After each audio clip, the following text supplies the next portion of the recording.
Brussels. President Joe Biden is sending about 2,000 troops from Fort Bragg in North Carolina to Poland and Germany this week and shifting roughly 1,000 Germany-based soldiers to Romania, a senior administration official said Wednesday.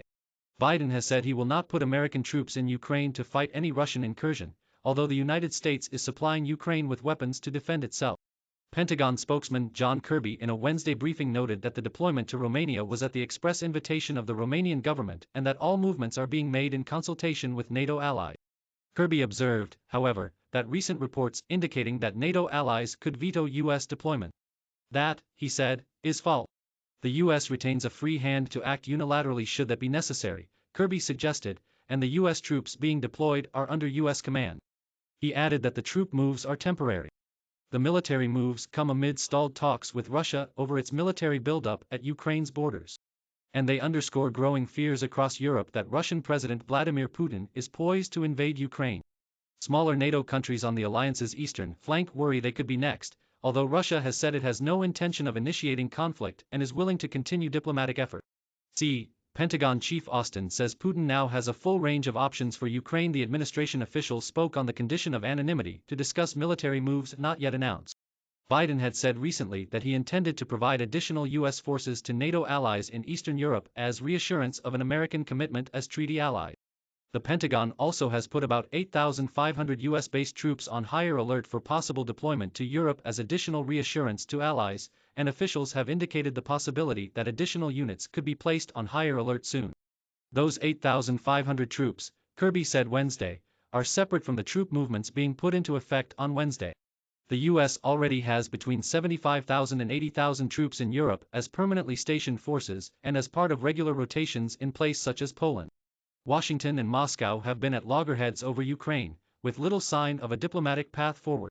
A Spanish newspaper on Wednesday reported that the United States could be willing to enter into an agreement with Russia to ease tensions over missile deployments in Europe if Moscow steps back from the brink in Ukraine.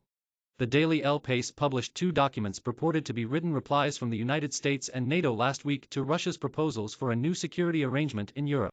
The U.S. State Department declined to comment on them, but Kirby suggested on Wednesday that the leaked material was legitimate. In reference to the second document, NATO said that it never comments on alleged leaks.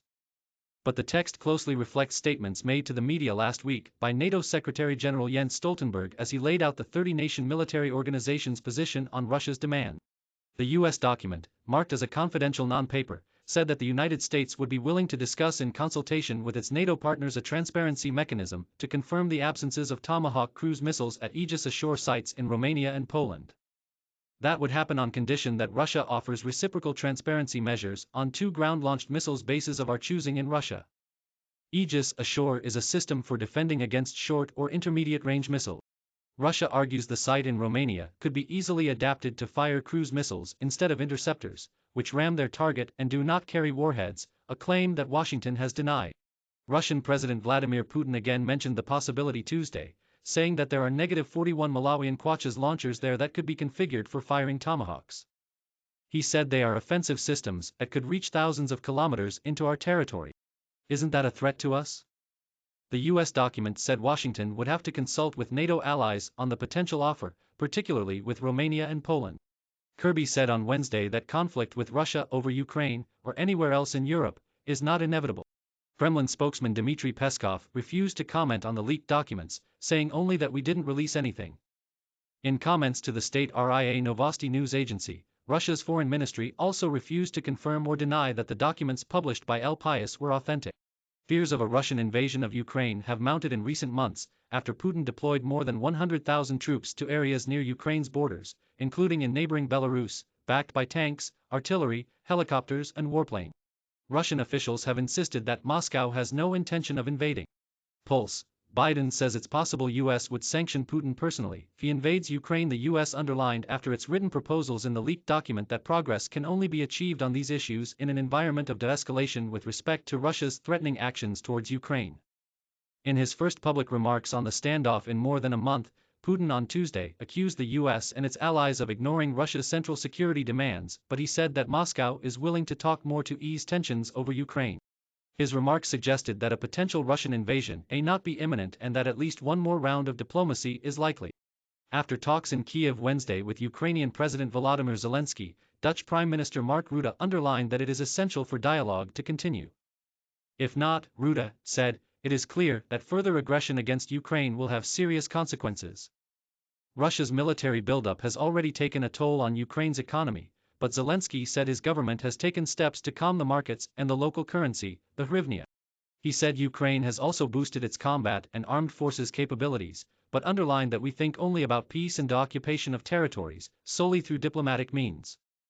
Notable in its absence from the leaked documents is any mention of Ukraine's hopes of joining NATO.